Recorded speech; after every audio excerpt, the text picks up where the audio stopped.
Hey everyone, welcome to Movie Marathons HQ, where we do movie marathons connected to new releases and where we enjoy and review some of our favorite movies. This video is part of the Spider-Man Brand New Day Movie Marathon and the Avengers Doomsday Movie Marathon, where we are watching one movie every week as we prepare for the release of these two movies, Spider-Man Brand New Day releasing in July 2026 and Avengers Doomsday releasing in December 2026. Today we are discussing Spider-Man. Released in 2001 and directed by Sam Raimi, this is the first true live-action appearance of the wall crawler Spider-Man. He always has been a very popular character in the comics, and bringing him to the big screen was sort of a no-brainer. Hollywood had been working on this since the 90s and had a lot of stops and starts and rights issues trying to get it going, but here we finally see Spider-Man and Peter Parker on the silver screen. Overall, growing up, I loved this movie. I had enjoyed Spider-Man the animated series when I was a kid for many years, and I liked Spider-Man the character, but I didn't think it was even possible to make a Spider-Man movie. I don't know what about it made me think that. I think I just thought you couldn't make it look like a real person was crawling up the walls and swinging on webs. So I just kind of thought it would never happen. It didn't even occur to me that somebody might even try to do it. I do vividly remember actually seeing the trailer for this movie for the first time. I believe I saw it in theaters, and looking back on the internet, I think I may have seen it in front of Tim Burton's Planet of the Apes movie, which I also saw in theaters. And I remember seeing the trailer and it just blew my mind. Everything I thought couldn't be done seemed to be done in that trailer. And I was really excited. So I do recall seeing this movie in theaters when I was, I guess, about 11 years old. And my family also had this movie on DVD, and I rewatched it over and over and over and over again. So I grew up with this movie. As I rewatched this movie for these marathons, I learned something about myself. On the DVD extras of Spider-Man and of Spider-Man 2, there is a feature which you can turn on called Weaving the Web pop-up factoids. And I remember doing that and turning that on when I was a kid, and I read every single pop-up thing about the movie and about the comics and about the character and about all kinds of things. I think this literally might be where my love of trivia came from. Maybe I liked trivia before then, but if you know me, you know that I love trivia of many sorts and kinds. And as I watched this movie again with the pop-up factoids, because I had to, it occurred to me that maybe I've loved trivia and little tidbits of information since this movie and because of this movie. It was a DVD feature that they don't really do anymore, unfortunately, because I do love that kind of stuff.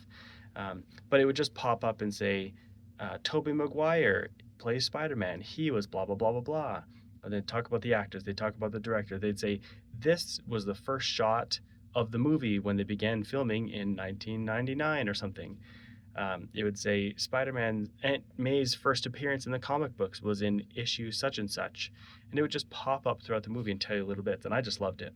So I doubt you could find that anywhere unless you bought the DVD yourself, or you could borrow it from me, and then you can watch the little trivia things as they pop up.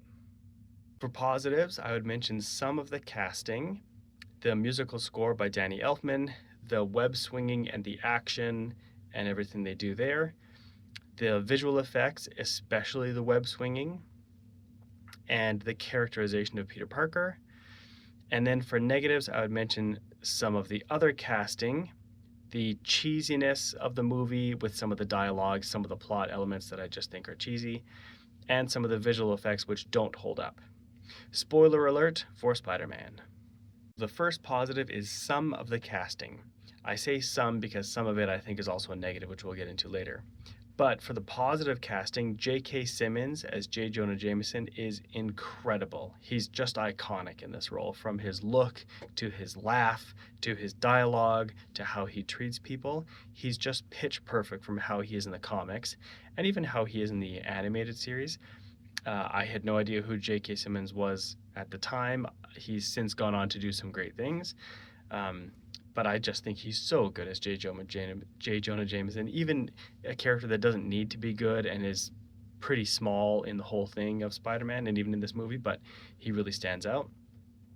Willem Dafoe as Green Goblin Norman Osborn is also phenomenal. The scene where the Goblin personality is speaking as if it's another person to Norman back and forth through the mirror is very well done and exactly how Norman needs to be, where he doesn't wake up wanting to be evil. They kind of took it in a direction of like it's this secondary thing in him. It's this beast that he tries to suppress, like a Jekyll and Hyde type thing. And then that those scenes, I think there's more than one, where they are speaking to one another through the mirror as if they are different entities, is just beautiful.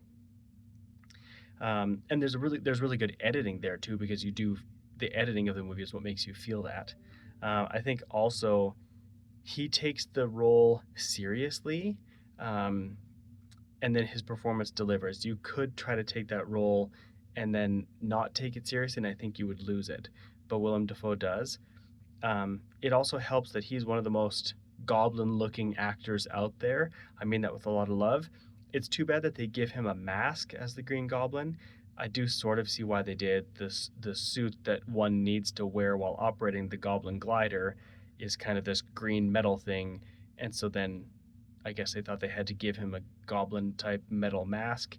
And then they insinuate that Norman, is a collector of scary masks, and that's what makes him decide to mask himself. And there's symbolism in that. In the comics, he doesn't have a mask. He just is a green goblin-y looking thing, and he wears a little purple hat.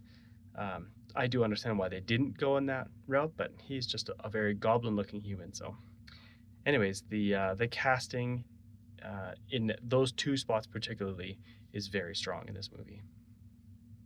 We've also got to mention the musical score. This score was done by Danny Elfman, and it is memorable, it's moving, it's emotional, and it's really good in how it fits the movie.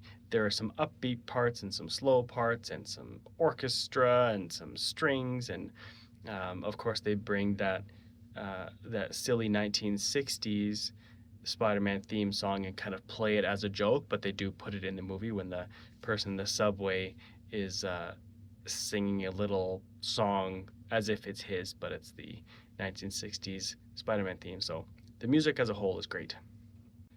The web swinging and all the action in the movie is very well done. It really feels like Spider-Man is very strong, very agile, very fast, and as he's learning his abilities and kind of going through those scenes, that's all very convincing. And then when he starts swinging on his, they're not ropes, they're his webs throughout the city, it looks great. The physics are pretty good, and as he's swinging and jumping and releasing and catching and landing on all kinds of things, they did a very good job with the action. And then not to mention the fight scenes. When he's fighting Green Goblin, it really feels like Green Goblin is hurting him and hitting him, and the explosions and the stunts and all those things are very good, especially for 2001. So for the action part of this action superhero movie, it doesn't disappoint. Last but not least are the visual effects. There's lots of visual effects in this movie, as you would imagine, and most of it's pretty good. There are some scenes that don't look great, which I'll talk about in the negatives. But there's one scene that I really like, which is towards the end of the movie when Green Goblin has Mary Jane in one hand and the tram full of children in the other, and he drops them and makes Spider-Man choose, suggesting that Spider-Man won't be able to save them both. And in the reflection of the mirrors on the Spider-Man mask lenses, you see MJ falling in one and the tram falling in the other in slow-mo. It's just a really cool shot that stood out to me. But overall, there's, of course, a lot of special effects as he's swinging through the city and doing all kinds of things. And then even the visual effect of his suit, which had to have had a mask component, but they kind of took care of all the seams and all the bends and curves that you would see in his clothing. They smooth that out, and it just makes for a more seamless looking superhero, which is pretty important. Now for negatives, there's some of the other casting. I recognize that this is a hot take, but I think that Tobey Maguire, James Franco, and Kirsten Dunst are not at their best in this movie. I overall don't think Tobey Maguire is a strong performer. I haven't seen him in much else, to be fair. I know he has been in other movies, but I haven't. I think I've only seen him in Seabiscuit, but I haven't seen some of his other movies. I think in this movie he doesn't do a great job. I think he kind of. I know that Peter Parker's supposed to be dopey, but he's kind of unlikable and just seems like an idiot a lot of the time. So I just don't think Tobey Maguire did well.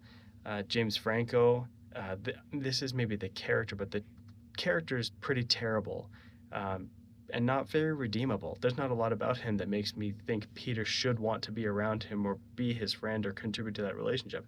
I look at it and say, Peter, get away from that guy. He's terrible. Um, Maybe that's what they wanted him to be so they can build into things in the trilogy. But I think James Franco, I guess, delivers at being unlikable. But in this movie, I don't think he does well. And then Kirsten Dunst, I don't think she looks the part for Mary Jane, and she doesn't have the confidence that Mary Jane has in the comics.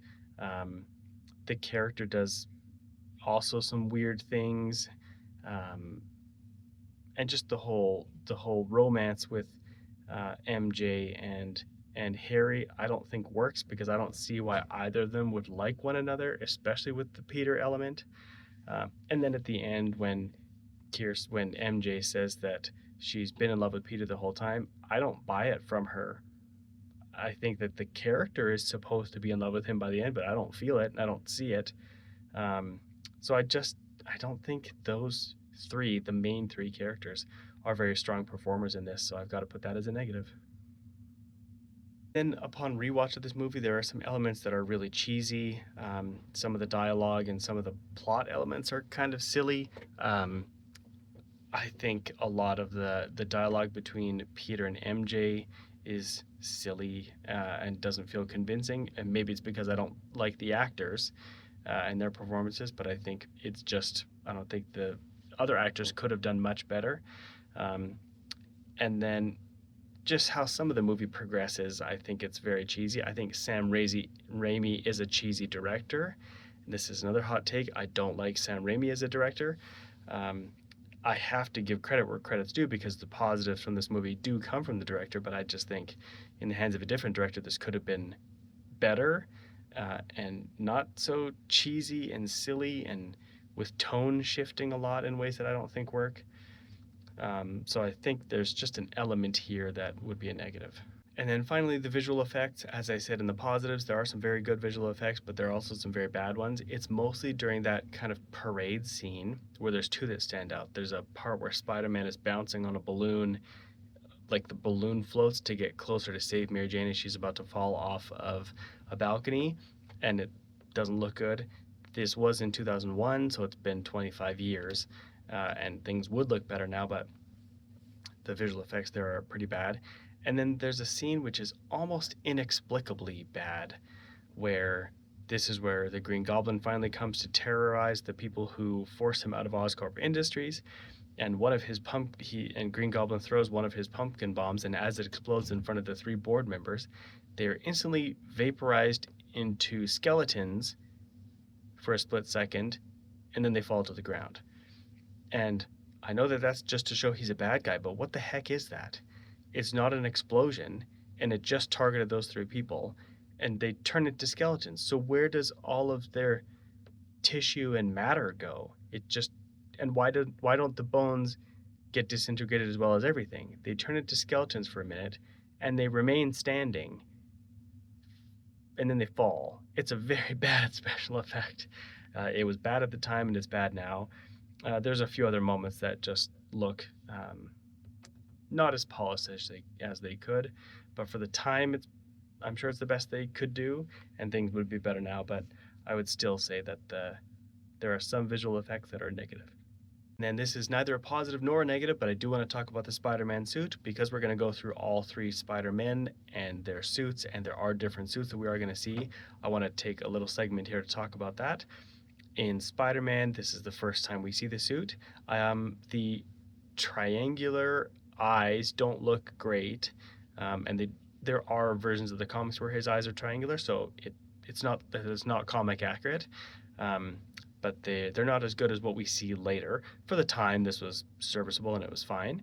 I think the color of the red is a bit too dark, and the blue is pretty good. It could be lighter.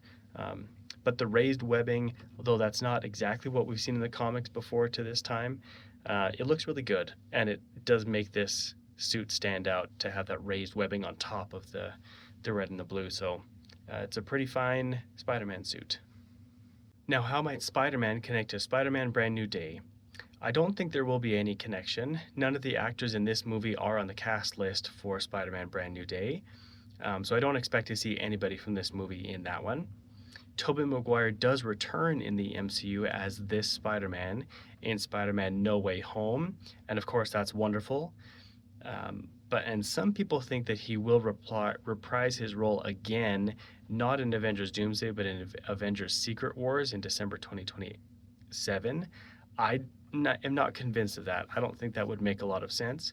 I could be wrong. And once we see Avengers Doomsday, maybe we'll have a clue of what Secret Wars will be about, and maybe it will make sense that this Spider-Man would return. But I don't think there'll be any connection in Spider-Man Brand New Day to this movie. Now, how might Spider-Man connect to Avengers Doomsday? I don't think it will. None of the actors in this movie are on the cast list for Avengers Doomsday, so I don't expect to see anybody. Tobey Maguire did return to the MCU in Spider-Man No Way Home, which was wonderful, of course. And some people think that he will come back as Spider-Man, not in Avengers Doomsday, but in Avengers Secret Wars in December 2027. I'm not convinced of that. I don't see any reason why that would be the case. Although once we get to the chance to see Avengers Doomsday and we know what that movie is, that might give us some clues as to what Secret Wars will be about. So until that time, and until we're proven otherwise, I don't think there'll be any connection from this movie to Avengers Doomsday. So that's my review of Spider-Man. What do you think of this movie, and how do you think it may connect to Spider-Man Brand New Day or Avengers Doomsday? Make sure to let me know in the comments below. Follow Movie Marathons HQ on Instagram, TikTok, and YouTube, and you can also follow on Letterboxd, where you can see all of the movie marathons that we have done and are doing now. Next up in this movie marathon is Spider-Man 2. See you at the movies. You can watch my full review of this movie over on YouTube.